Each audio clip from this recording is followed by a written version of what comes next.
Yesterday was a bit of a weird one, wasn't it? And if you're one of the many who got up to watch it at stupid o'clock, you must be thinking it was well worth it.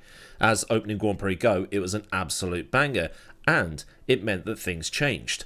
For the first time in over 1,000 days, we have a new leader in the Drivers' Championship.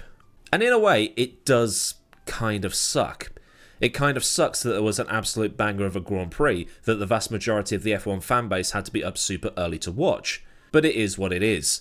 Most people would actually rather have Melbourne as the first round of the season as opposed to having Bahrain straight after testing.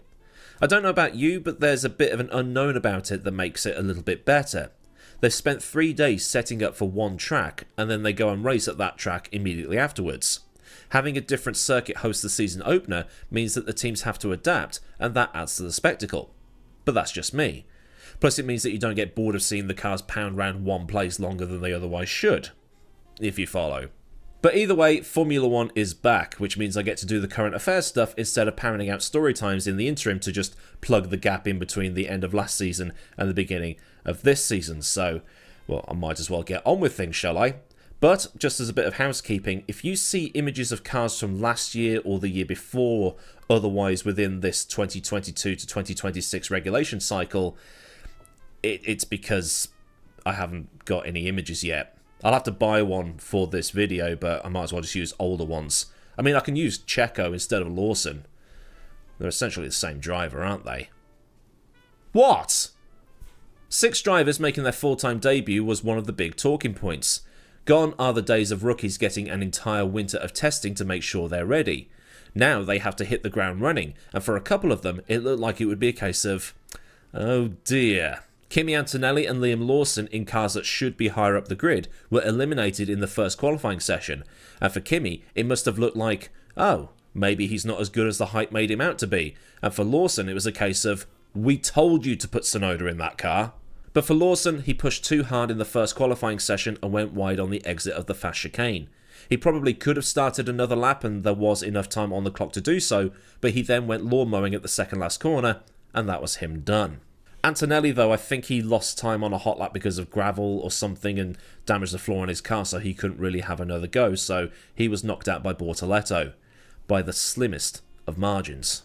Bortoleto was the only one of the new kids on the block, and let's just address that for a second.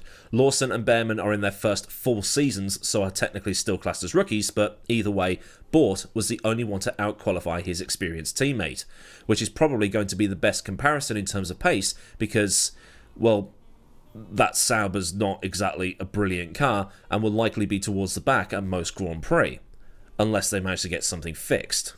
But when all of qualifying was out of the way, it was the McLarens who were by far the class of the field, putting in times almost half a second faster than Max, who had dragged his Red Bull to 3rd, and then you had Russell not far off in 4th. Tsunoda was 5th, which must have also rubbed salt into the Liam Lawson wound, with Albon putting his Williams ahead of the 2 Ferraris like it's 1995. And it's not just Albon either, because both Williams cars made it into the top 10. That's not happened since Baku last year. But there was one thing set to rain on McLaren's parade, and that was, well, rain. You know, the great equaliser. And when it starts raining, Max Verstappen comes back into play, and he's very, very scary when he does come back into play. There was talk of the race being brought forward to try and avoid any major disruption, but it went ahead at the usual time. Although I did see pictures of the Formula 2 race behind the safety car where the visibility was just, well, non-existent. And I know there's loads of crying on the internet about just let them race and all that stuff, but while it might be fine with the cars driving around by themselves, the second you get spray involved, it just becomes dangerous. If a car ends up spun across the circuit at a very high speed section of the track on the opening lap, there's no way you're going to see it, and you won't have any time to react. Think back to the horrific Formula 2 crash at Eau Rouge and Raidillon in 2019. That happened in the dry. But the race start was delayed because Isaac Hadjar had binned it on the formation lap. And look, it's not the most embarrassing crash that's ever happened in Formula 1. People have binned it driving to the grid, for instance. People have stacked it on pit lane entry. People have crashed out making a mistake with a lead of almost a lap over second place. It happens. It's rare, but it happens. And Isaac was absolutely distraught afterwards, heading back to the pit lane with his helmet on as the metaphorical paper bag to hide his embarrassment. It's his first race and he's in the Red Bull setup, which is notoriously cutthroat. But while heading back to the paddock, he was consoled by an unlikely party, and that was Anthony Hamilton, better known as Lewis's dad. It was actually quite heartwarming and made a lot of people smile, and Anthony's been getting a lot of props online for doing what he did. You've got Isaac, who's absolutely distraught and thinking that he's blown his opportunity at the first attempt, not making the start of his first ever Grand Prix. And here comes the dad of his hero putting an arm around him and consoling him and telling him that, look, you've still got plenty more opportunities to fix this, keep your head up and just keep on going.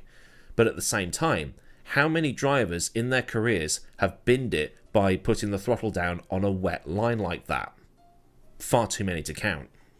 So 6 rookies became 5 as the start was aborted, and now Hadjar will have to wait another 6 days at the time of writing to get his first race underway. And just having a look through my statistics bank, I've been trying to find the last time a driver's debut ended with a did not start against his name. I assumed it was going to be somebody like Van Dorn because Honda were terrible, but I then went back a couple of years and found that it's Will Stevens. Sort of, because he did the 2014 Abu Dhabi Grand Prix. Stevens is listed as a did not start at Malaysia in 2015 because Marussia didn't take part in the first round of that season. So there's your useless bit of pub trivia for the day. I wanted a more definitive answer, so I started going back further and further and further. I got to 1988 and then just gave up. But let's not dwell on who didn't start where and get into the race, because it eventually did get underway on a damp track. The sort of stuff that Verstappen thrives on, and for a lot of people, it was thought that the gap between the McLarens and the Red Bull, yes, singular, would evaporate because of that old saying of rain being the great equaliser. As it was, Verstappen was able to get the jump on Oscar at the start, while Lando, shockingly, made it to the end of the first lap in the lead. I know! It looks like Piastri went too deep into turn 1 covering off Max, and Max just went, yep, cheers, I'll have that. And then there was an Alpine in the wall. The rookies really weren't doing well yesterday, were they? Oh, come on. Not long after, there was a Williams in the wall, and I've used this image for this section because why not? How is it I've been able to use the same image for the Australian Grand Prix 2 years running to cover a Williams crash? It must be fate. But Carlos was in the wall behind the safety car due to what he said was a sudden burst in power. By lap 14, the track was starting to dry out, with the dry line noticeably more visible than it was when the race finally got underway on lap 7. So really, the race was about 50 laps. 3 laps later, on lap 17, Verstappen might have used a bit too much curb on the exit of turn 10 that allowed Piastri to close up towards the next braking zone. But Piastri had been on the back of the Red Bull from the restart, to be fair. As Verstappen reached the braking zone for turn 11, he went too deep into the corner and Piastri got a freebie. A freebie that sent the crowd wild. By lap 26, the 2 McLarens were far clear and Verstappen wasn't even in the same shot anymore. It looked like the worrisome testing were coming back to bite Red Bull as the track dried out. If the track remained wet, then Verstappen could have been with a shot of taking the lead at some point if he could find an opportunity to strike at Lando, or Lando otherwise made a mistake. But as the track was starting to dry, the tyre wear issues were creeping in, and while the Red Bull was starting to burn the intermediates out, the McLarens just kept on going, and going, and going, and going. By the midpoint of lap 26, Verstappen was 14 seconds behind Norris. Lap 30 or so, Oscar is told to hold position behind Lando. Whether this was an Eddie Jordan style protect the 1-2 or something different, you decide. On lap 34, Alonso bins it. This triggered the crossover to slicks, so it seemed that Alonso's crash had benefited everybody as it was going to be a free stop behind the safety car. The 2 McLarens took the hards, which would have easily got them to the end, while Verstappen took the mediums. Now this is where things became a bit of a gamble, because the hards were an easy run to the end if it didn't rain again, while the mediums would have had the initial advantage, and if it rained again, Verstappen would be in a good spot to undercut or overcut depending on how things went. So if it did rain and people decided to stay out, or the rain came at exactly the right time. But again, it's a gamble either way. Russell and Leclerc also took hards, Tsunoda medium, Albon medium, and Hamilton, Gasly and Antonelli all on the hards within the top 10. Stroll in the remaining Aston in 11th also had hard tyres, and then everybody from Hulk down to Behrman had mediums. So a split strategy from the field, which spiced everything up. And speaking of strategy, I was absolutely baffled by what was happening on the Ferrari pit wall. I know that it's cool to rag on Ferrari engineers and Ferrari strategists and post the clown meme, but there are times where things just transcend the meme. Not long after the race restarted, Leclerc was told over the radio that in 3 laps there would be, as his engineer described, Class 3 rain coming, and this would last for 2 laps. Leclerc says, "Class 3? That's a lot." And the engineer responds with, "Yes, this is what we see for the radar, but we'll have to wait for it."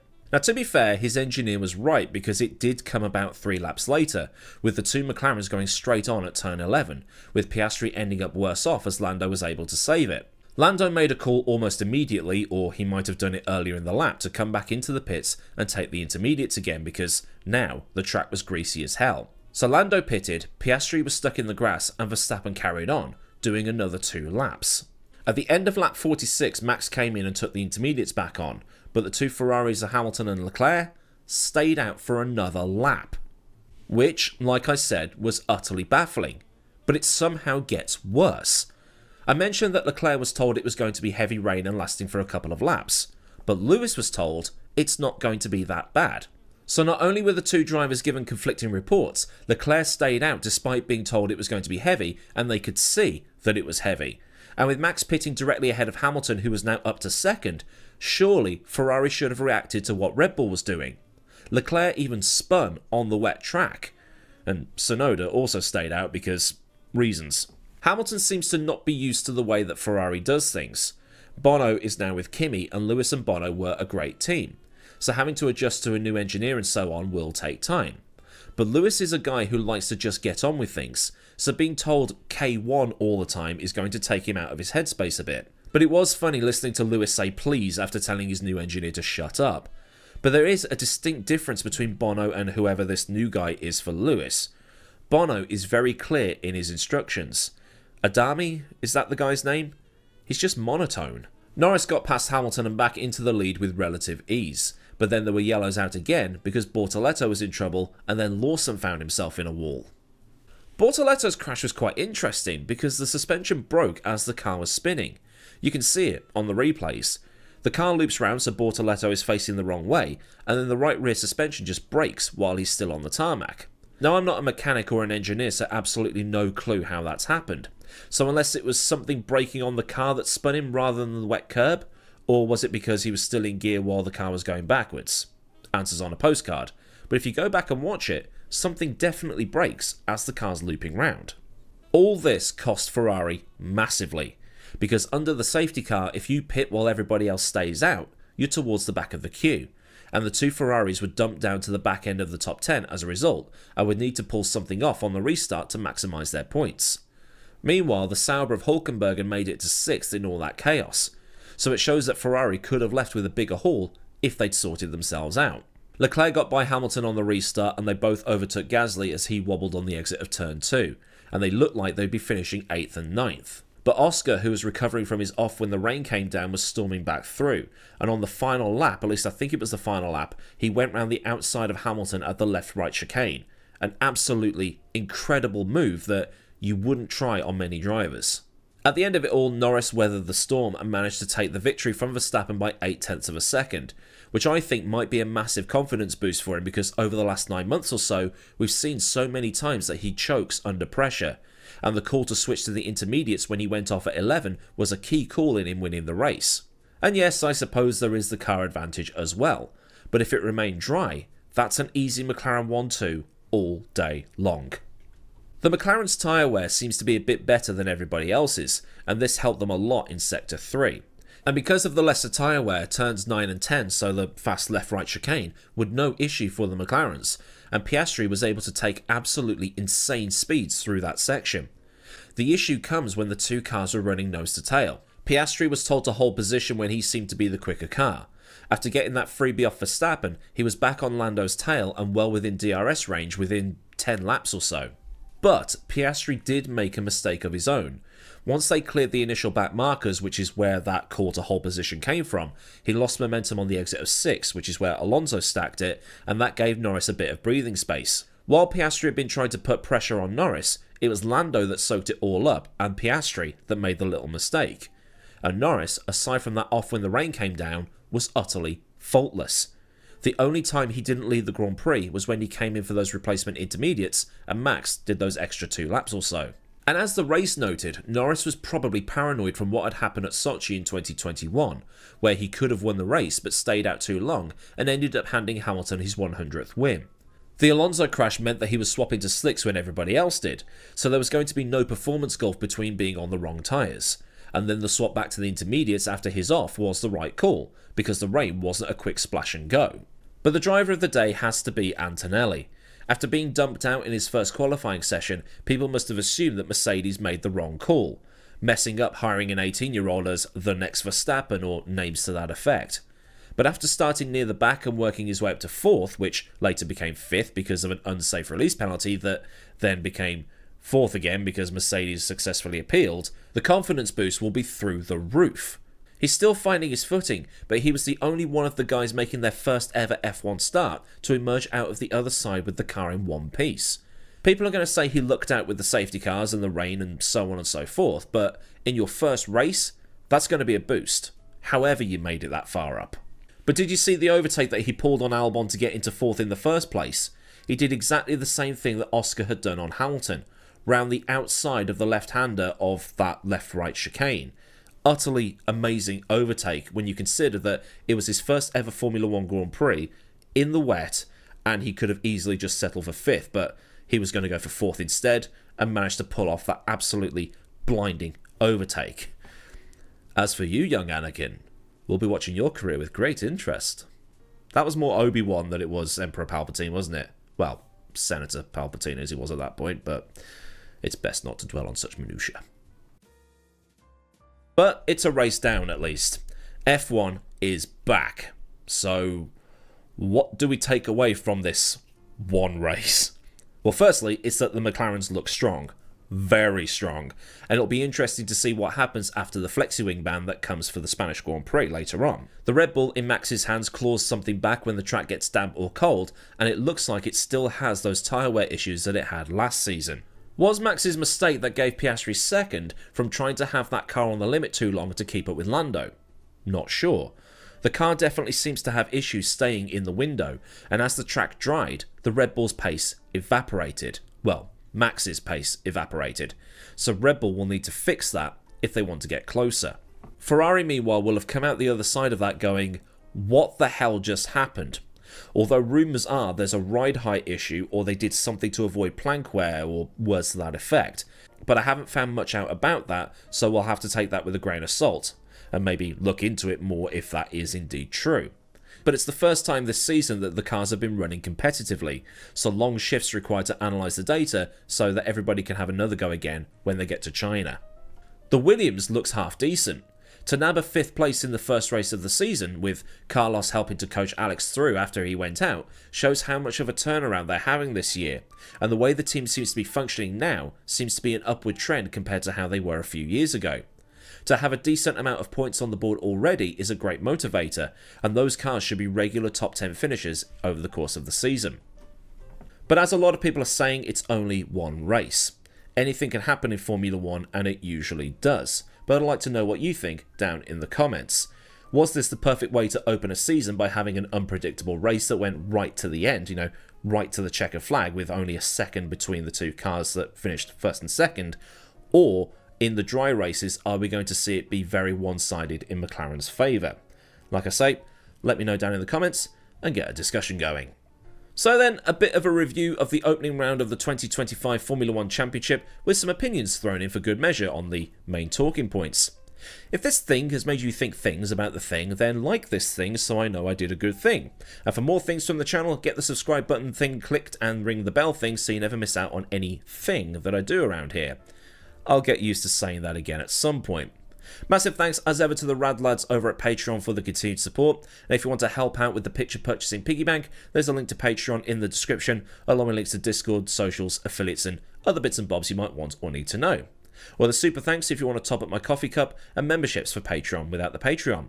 So until next time, I've been Aidan Millward, have a great day wherever you are, and goodbye.